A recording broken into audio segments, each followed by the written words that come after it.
as I repeat, this seems to me to be a pattern in our time, and one that all of you who are students are going to have to find a way to address. The pattern of people not being willing to contest ideas. And I mention this because it gets to an absolutely central thing of the Western tradition of free thought, free inquiry, and free speech, and that's this. It's that you get all of the ideas out, have them all out, because it's the only way you will get to truth.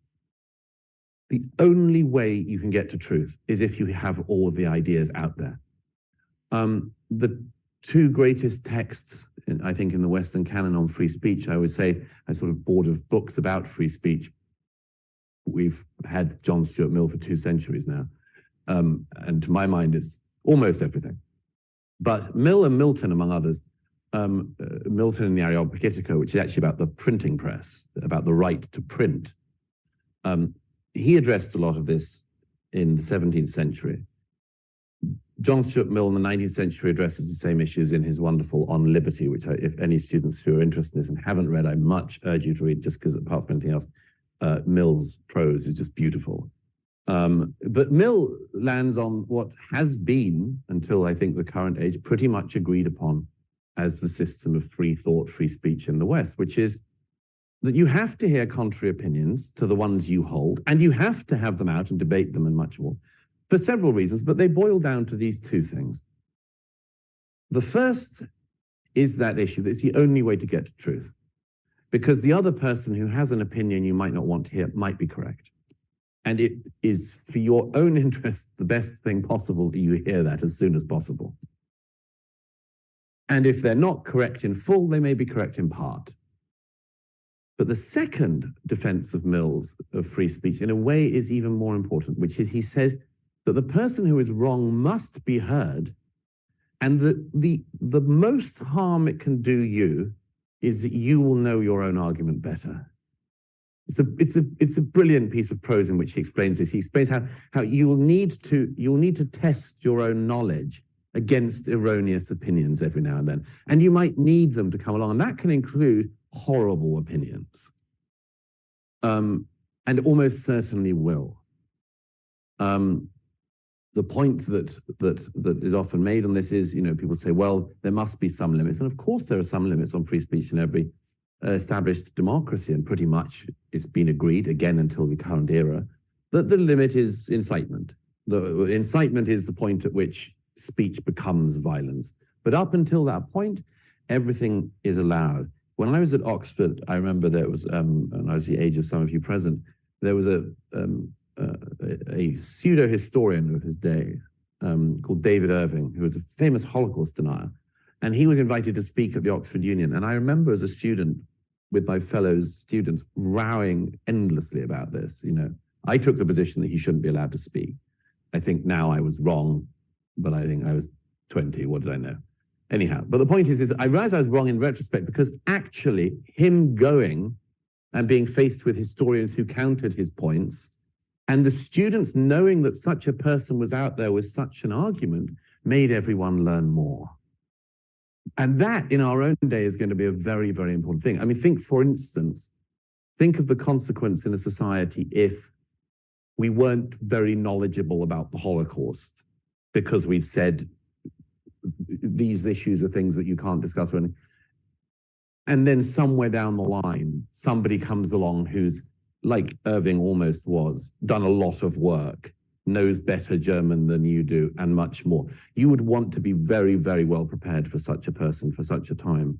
And I fear that in so many areas of our lives at the moment, we have made ourselves exceptionally vulnerable to bad ideas, partly because we have stripped away this tradition of doing things, partly because we've stripped away the manner in which we used to debate and discuss ideas and have them out, and partly because there is this great oddity, and I'll finish on this thought, asking Marion to join me, but there's this great oddity in our time that we have to, in a society, in a civilized democracy, you have to have some things you agree on. And people speak endlessly, write columns endlessly, people like myself write columns endlessly anyway, about things like the division in American life, the left-right divide, the Republican-Democrat divide, and much more. And when people say, how do we fix this divide?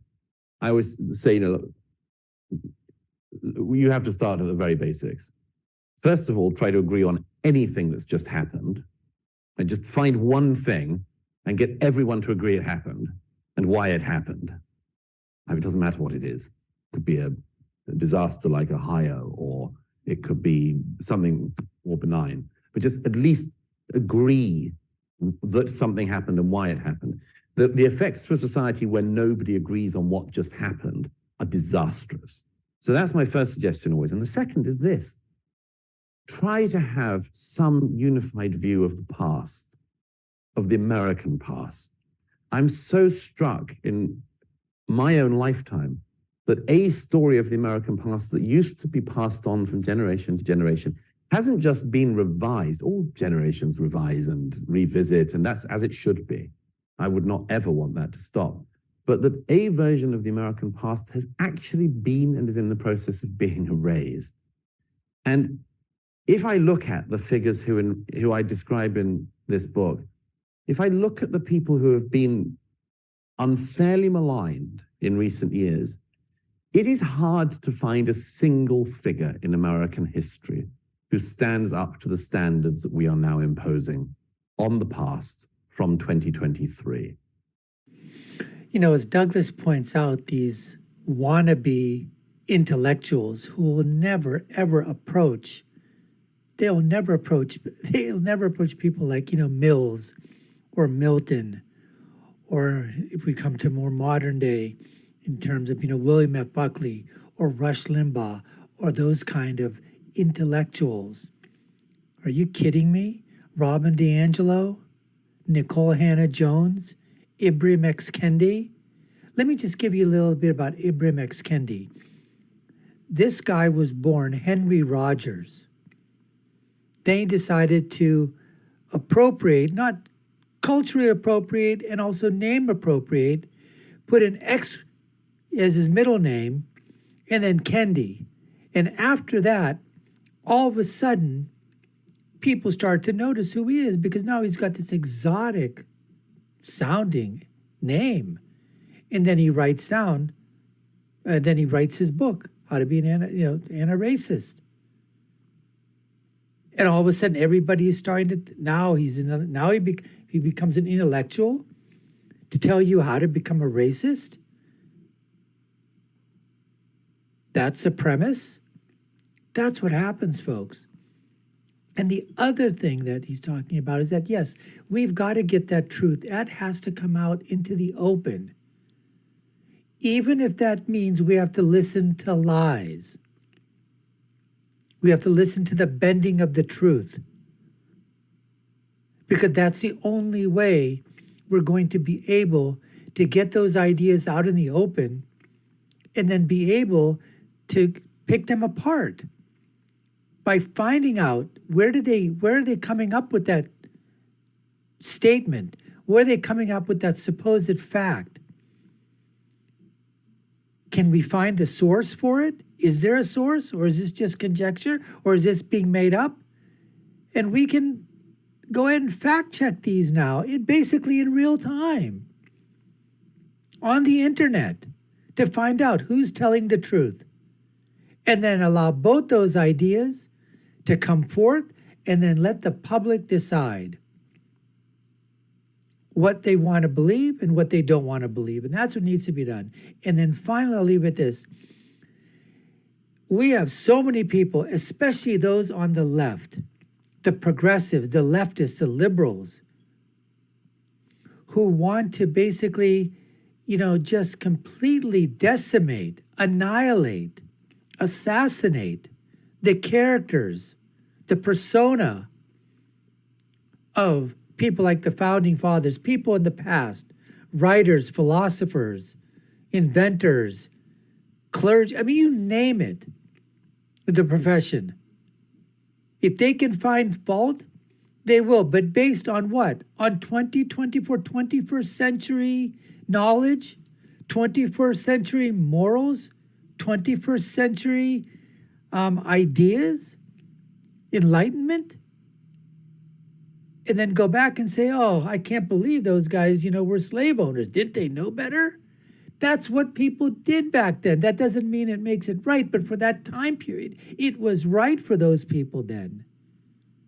But the drive-by assassinations that occur by the people on the left, of all the people that, that we've been standing upon, that helped bring up this country, that made this country, that made Western democracies, that allowed this nation the ideas of freedom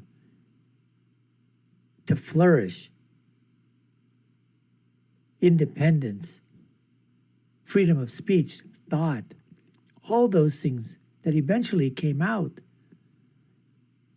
We can't be judging the people in the past on what we know now in the future. Because I'll tell you what, folks, going to the future now, they'll be looking back on our past in the 21st century. You don't think the people in the 23rd, 24th, 25th, the 30th century will look back and say, what the hell were those people doing? What was this transgenderism going on? They were actually giving kids puberty blockers.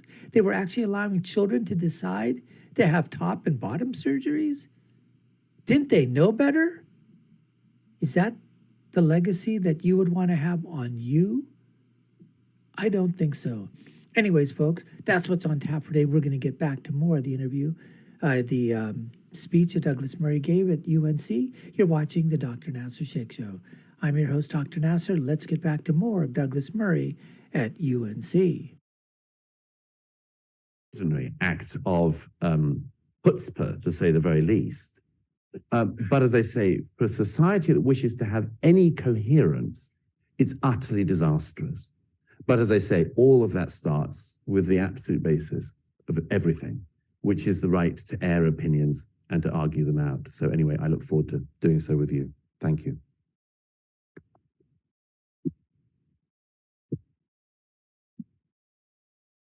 Maybe we should sit here, yeah? Yeah, sure.